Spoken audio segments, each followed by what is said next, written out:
When you grow up in a developing country like India, as I did, you instinctively learn to get more value from limited resources and find creative ways to reuse what you already have.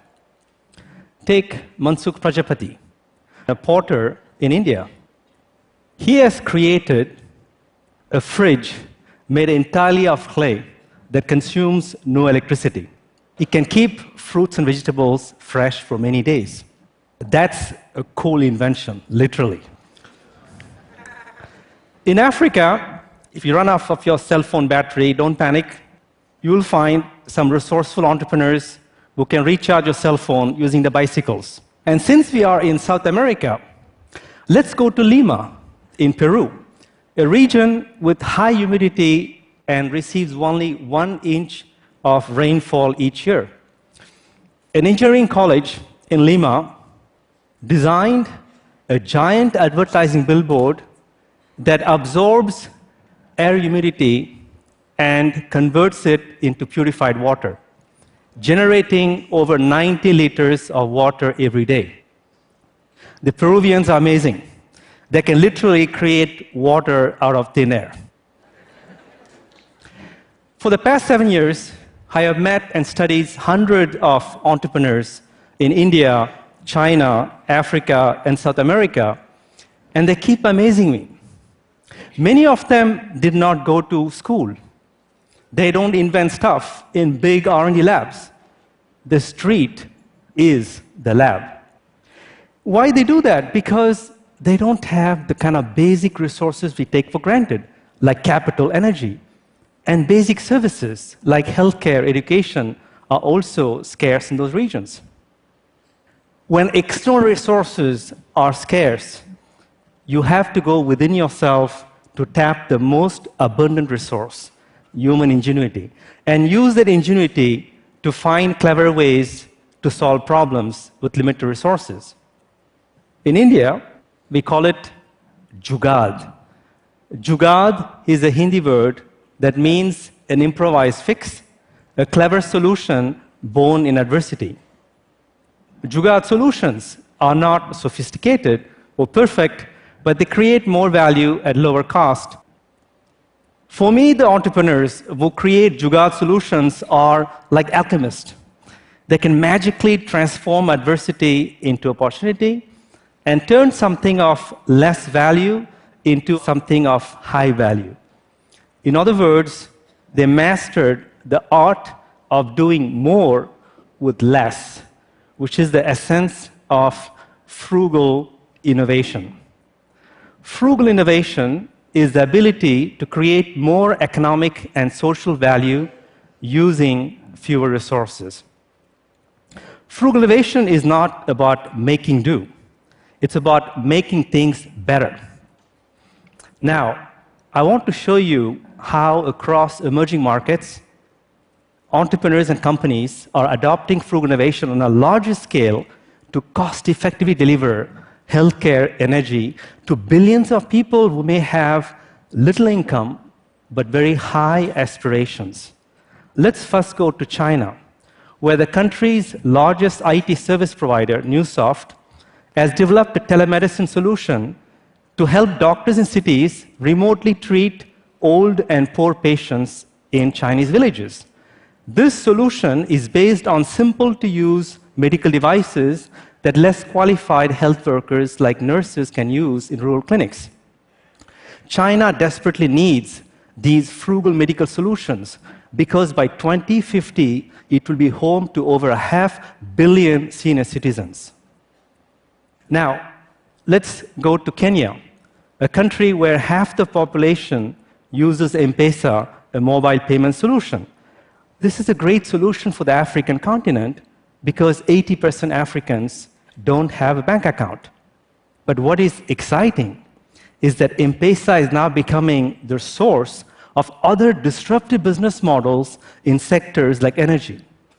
Take M-Kopa, a home solar solution that comes literally in a box that has a solar rooftop panel, 3 LED lights, a solar radio, and a cell phone charger. The whole kit, though, cost $200, which is too expensive for most Kenyans. And this is where mobile telephony can make the solution more affordable. Today, you can buy this kit by making an initial deposit of just $35 and then pay off the rest by making a daily micropayment of 45 cents using your mobile phone. Once you made 365 micropayments, the system is unlocked and you own the product and you start receiving clean, free electricity. This is an amazing solution for Kenya, where 70% people live off the grid. This shows that with frugal innovation, what matters is that you take what is most abundant, mobile connectivity, to deal with what is scarce, which is energy. With frugal innovation, the global south is actually catching up and in some cases even leapfrogging the north. Instead of building expensive hospitals, China is using telemedicine to cost-effectively treat millions of patients. And Africa, instead of building banks and electricity grids, is going straight to mobile payments and distributed clean energy. Frugal innovation is diametrically opposed to the way we innovate in the north. I live in Silicon Valley, where we keep chasing the next big technology thing. Think of the iPhone 5, 6, then 7, 8. Companies in the West spend billions of dollars investing in R&D and use tons of natural resources to create ever more complex products to differentiate their brands from competition.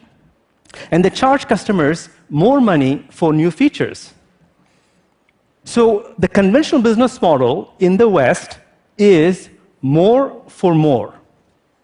But sadly, this more for more model is running out of gas for 3 reasons.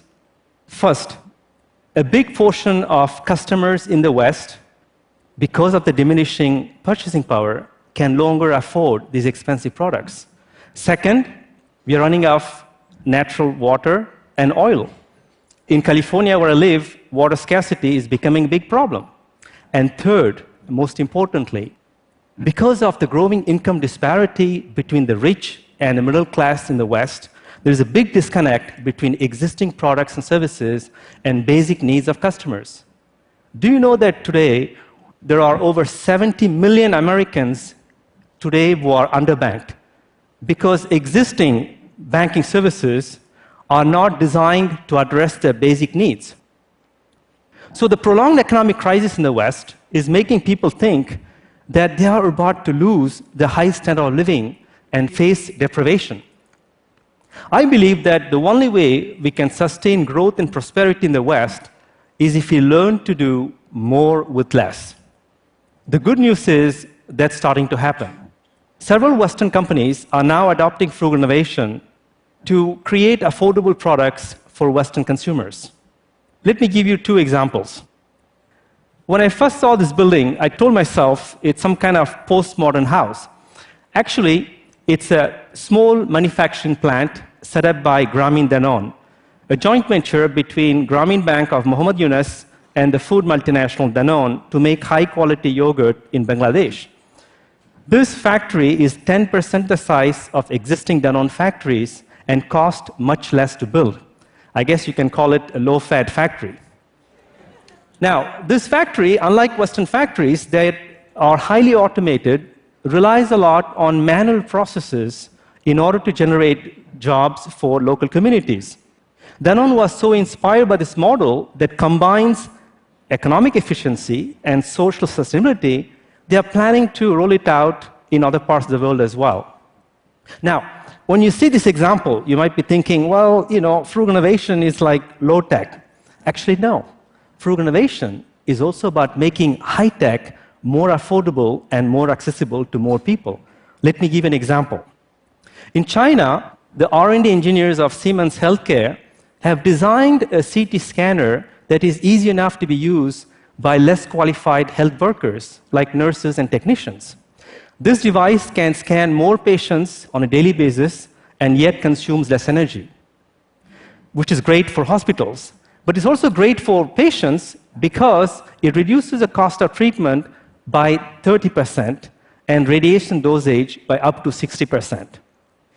This solution was initially designed for the Chinese market, but now it's selling like hotcakes in US and Europe, where hospitals are pressured to deliver quality care at lower cost. But the frugal innovation revolution in the West is actually led by creative entrepreneurs who are coming up with amazing solutions to address basic needs in US and Europe. Let me quickly give you three examples of startups that personally inspire me. The first one happens to be launched by my neighbor in Silicon Valley. It's called G-Drive. They make actually these wireless sensors designed like plastic ruler that farmers can stick in different parts of the field and start collecting detailed information like soil conditions. This dynamic data allows farmers to optimize use of water energy while improving quality of the products and the yields, which is a great solution for California that faces major water shortage. It pays by itself within 1 year. Second example is B-Bound, also in Silicon Valley, that enables you to connect to the internet even in low bandwidth areas where there's no Wi-Fi or 3G or 4G. How they do that? They simply use SMS, a basic technology, but that happens to be the most reliable and most widely available around the world. 3 billion people today with cell phones can't access internet. This solution can connect them to the internet in a frugal way. And in France, there is a startup called Compte Nickel, which is revolutionizing the banking sector. It allows thousands of people to walk into a mom-and-pop store and in just 5 minutes activate their service that gives them two products, an international bank account number and an international debit card. They charge a flat annual maintenance fee of just 20 euros. That means you can do all banking transactions, send, receive money, pay with your debit card, all with no additional charge. This is what I call low-cost banking without the bank. Amazingly, 75% of the customers using this service are middle-class French who can't afford high banking fees. Now, I talked about frugal innovation initially pioneered in the South, now being adopted in the North. Ultimately, we would like to see developed countries and developing countries come together and co-create frugal solutions that benefit the entire humanity. The exciting news is that's starting to happen. Let's go to Nairobi to find that out. Nairobi has horrendous traffic jams. When I first saw them, I told myself, holy cow, literally, because you have to dodge cows as well when you drive in Nairobi. To ease the situation, the engineers at IBM lab in Kenya are piloting a solution called MegaFIC, which initially was designed by the Japanese engineers. Unlike in the West, MegaFIC doesn't rely on roadside sensors, which are very expensive to install in Nairobi. Instead, they process images, traffic data, collected from a small number of low-resolution webcams in Nairobi streets, and then they use analytic software to predict congestion points. And they can SMS drivers alternate routes to take. Granted, MegaFIC is not as sexy as self-driving cars, but it promises to take Nairobi drivers from point A to point B at least 20% faster. And earlier this year, UCLA Health launched its Global Lab for Innovation, which seeks to identify frugal healthcare solutions anywhere in the world that will be at least 20% cheaper than existing solutions in the US and yet more effective. It also tries to bring together innovators from North and South to co-create affordable healthcare solutions for entire humanity. I gave tons of examples of frugal innovators from around the world, but the question is, how do you go about adopting frugal innovation? I gleaned out 3 principles from frugal innovators around the world that I want to share with you that you can apply in your own organization to do more with less. The first principle is keep it simple. Don't create solutions to impress customers. Make them easy enough to use and widely accessible, like the CT scanner we saw in China. Second principle, do not reinvent the wheel.